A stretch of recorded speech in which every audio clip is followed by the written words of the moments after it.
नमस्कार, मैं श्रेया सिंह। आइए गांव जंक्शन के वीकली बुलेटिन में जानते हैं इस हफ्ते ग्रामीण भारत में क्या रहा खास। नकली बीजों पर वार, खेती की बुनियाद होगी अब और भी दमदार। खेती की बुनियाद बीज हैं, लेकिन बाजार में बिकने वाले नकली बीज किसान की पूरी मेहनत और लागत पर पानी फेर देते हैं। इसी समस्या को जड़ से खत्म करने के लिए केंद्र सरकार बीज विधेयक 2025 का मसौदा लेकर आई है। ये नया कानून 60 साल पुराने 1966 के एक्ट की जगह लेगा। इसका मकसद है किसानों को गारंटीड और हाई क्वालिटी बीज मिले और धोखेबाजों पर सख्त कार्रवाई हो। खास बात यह है कि कानून बनने से पहले सरकार ने जनता की राय मांगी है। आप 11 दिसंबर तक कृषि मंत्रालय की वेबसाइट या ईमेल के जरिए अपने सुझाव भेज सकते हैं। किसानों को 18,000 करोड़ की सौगात। प्रधानमंत्री किसान सम्मान निधि योजना की 21वीं किस्त जारी हो चुकी है। पीएम नरेंद्र मोदी ने कोयंबटूर से 9 करोड़ किसानों के खातों में सीधे 18,000 करोड़ रुपए भेजे। इस मौके पर पीएम ने किसानों को 1 एकड़ 1 सीजन का मंत्र दिया और रसायनों को छोड़कर प्राकृतिक खेती अपनाने की अपील की। वहीं आंध्र प्रदेश के पुट्टापर्थी में पीएम ने किसानों को गिर गाय भेंट कर श्वेत क्रांति और ग्रामीण अर्थव्यवस्था को नई ताकत दी। अगर आपके खाते में पैसे नहीं आए तो तुरंत अपनी ई-केवाईसी या लैंड रिकॉर्ड चेक करवाएं। रबी की बुवाई में रिकॉर्ड उछाल। देश के किसानों ने रबी सीजन की शुरुआत में ही कमाल कर दिया है। 11 नवंबर तक के सरकारी आंकड़ों के मुताबिक रबी फसलों की बुवाई 208 लाख हेक्टेयर के पार पहुंच गई है, जो पिछले साल से करीब 19 लाख हेक्टेयर ज्यादा है। सबसे ज्यादा जोर गेहूं पर है, जिसके रकबे में करीब 10 लाख हेक्टेयर की भारी बढ़ोतरी दर्ज की गई है। सिर्फ गेहूं ही नहीं, सरसों, चना और मसूर की बुवाई में भी किसान पीछे नहीं है। बुवाई के ये शुरुआती आंकड़े बता रहे हैं कि आने वाले वक्त में देश को बम्पर पैदावार मिलने की पूरी उम्मीद है। गिरते दामों पर ब्रेक। 9,700 करोड़ रुपए से ज्यादा की सरकारी खरीद को मंजूरी। मंडियों में गिरते भावों से परेशान किसानों के लिए मोदी सरकार ने बड़ा फैसला लिया है। सोयाबीन, मूंगफली और प्याज किसानों को तत्काल राहत देते हुए केंद्र सरकार ने 9,700 करोड़ रुपए से ज्यादा की सरकारी खरीद को मंजूरी दे दी है। कृषि मंत्री शिवराज सिंह चौहान ने आंध्र प्रदेश और राजस्थान सरकार के प्रस्तावों पर मुहर लगाते हुए साफ निर्देश दिए हैं कि खरीद पूरी तरह पारदर्शी हो। अब खरीद केंद्रों पर बायोमेट्रिक सिस्टम लगेगा या फसल का पैसा सीधे डीबीटी के जरिए किसानों के बैंक खातों में जाएगा, ताकि बिचौलियों का खेल पूरी तरह से खत्म हो सके। योगी सरकार ने दी 95 नहर परियोजनाओं को हरी झंडी। उत्तर प्रदेश के खेतों की प्यास बुझाने के लिए योगी सरकार ने खजाना खोल दिया है।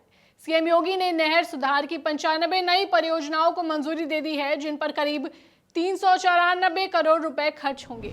इस फैसले से प्रदेश की 36,000 हेक्टेयर जमीन की सिंचाई क्षमता फिर से बहाल होगी और इसका सीधा फायदा 9 लाख से ज्यादा किसानों को मिलेगा। मुख्यमंत्री ने अफसरों को सख्त निर्देश दिए हैं कि नहरों की मरम्मत का काम तय समय में पूरा हो। साथ ही अगले साल बाढ़ से निपटने के लिए जनवरी से ही तैयारियां शुरू करने का आदेश भी दिया गया है। अमेरिका में टैक्स कटौती भारतीय निर्यातकों की चांदी। भारतीय किसानों और निर्यातकों के लिए अमेरिका से एक बहुत अच्छी खबर आई है। अमेरिका ने खेती से जुड़े 200 से ज्यादा उत्पादों पर इंपोर्ट ड्यूटी यानी टैक्स घटा दिया है। इसका सीधा फायदा भारत के चाय, कॉफी, मसाले और सी फूड के कारोबार को होगा। रिपोर्ट के मुताबिक अमेरिकी बाजार में अब भारतीय सामान सस्ता होगा, जिससे मांग बढ़ेगी और मुनाफा भी। 2026 के अमेरिकी चुनावों को देखते हुए महंगाई कम करने के लिए यह फैसला लिया गया है, जो भारतीय कृषि निर्यात के लिए किसी बड़े जैकपॉट से कम नहीं है।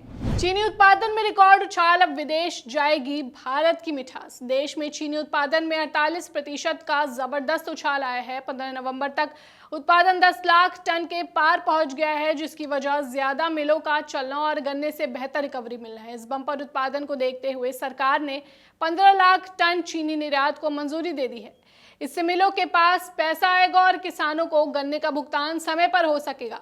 हालांकि चीनी मिलों ने सरकार से चीनी का न्यूनतम बिक्री मूल्य यानी एमएसपी और इथेनॉल के दाम बढ़ाने की भी अपील की है, ताकि घाटे से उभरा जा सके। यूपी में खाद्य क्रांति। हर जिले में लगेंगी 1000 फैक्ट्रियां। उत्तर प्रदेश के किसानों की आय दोगुनी करने के लिए योगी सरकार ने मेगा प्लान तैयार किया है। प्रदेश के हर जिले में 1000 नई फूड प्रोसेसिंग यूनिट्स लगाई जाएंगी, यानी कुल 75,000 नई इकाइयां शुरू होंगी, जिससे राज्य की प्रोसेसिंग क्षमता दोगुनी हो जाएगी। सरकार का मकसद फल, सब्जियों और मसालों को प्रोसेस करके अमेरिका और दुबई जैसे देशों में निर्यात करना है। इससे न केवल कृषि अर्थव्यवस्था $1 ट्रिलियन की ओर बढ़ेगी, बल्कि स्थानीय स्तर पर रोजगार के हजारों नए अवसर भी पैदा होंगे। सिर्फ 2.5 किलो बीज और 30 क्विंटल गेहूं की पैदावार। अमृतसर से गेहूं की खेती का एक हैरान करने वाला मॉडल सामने आया है। इस तकनीक में धान की तरह नर्सरी बनाकर गेहूं की रोपाई होती है। इस तकनीक के बारे में अधिक जानकारी के लिए पूरा वीडियो गांव जंक्शन के YouTube चैनल पर देखें, लिंक कमेंट बॉक्स और डिस्क्रिप्शन में है। चलिए अब बात मौसम के हाल पर। देश के 90% हिस्से में शुष्क मौसम चल रहा है और इस समय जो नॉर्थ ईस्ट मानसून जो एक्टिव होता है दक्षिण भारत में, वो भी पूरी तरीके से एक्टिव नहीं हो पा रहा है, क्योंकि चाइना सागर में एक कोई साइक्लोन बना हुआ है। गुजरात, मध्य प्रदेश, बिहार, पश्चिम बंगाल, इन सब जगह तापमान गिर रहे हैं और रात के तापमान कई इलाकों में 10 के नीचे भी है। पूर्वी राजस्थान, मध्य प्रदेश, छत्तीसगढ़, उत्तर प्रदेश और झारखंड के कुछ इलाकों में शीतलहर की भी संभावना है। आइए कृषि एक्सपर्ट से भी जान लेते हैं, इस मौसम में किसान फसलों को लेकर क्या सावधानियां बरतें। रबी के मौसम में शुरुआती अवस्था में ही रस चूसक कीट जो छोटे होते हैं, क्योंकि पत्तियां कोमल जैसे ही अंकुरित होती हैं पौधों की, वैसे ही रस चूसक कीटों का प्रकोप होता है। तो रस चूसक कीटों के नियंत्रण के लिए बहुत आसान है कि आप शुरुआती अवस्था में ही ज्वार, बाजरा या मक्का की 4 घनी लाइन अगर आप लगा देंगे चारों तरफ से, तो बाहर से एक बाउंड्री बन जाएगी। और दूसरी बात यह है कि कंडी की जली हुई राख का बुरकाव करें, नीम ऑयल का प्रयोग करें। यदि आपने पोटास नहीं डाली तो पोटास अवश्य डालें, क्योंकि पोटास अगर नहीं पड़ी होगी तो रस चूसक कीट या अन्य बीमारियां भी आती हैं। इस वीकली अपडेट में फिलहाल बस इतना ही। जुड़े रहिए गांव जंक्शन के साथ। नमस्कार।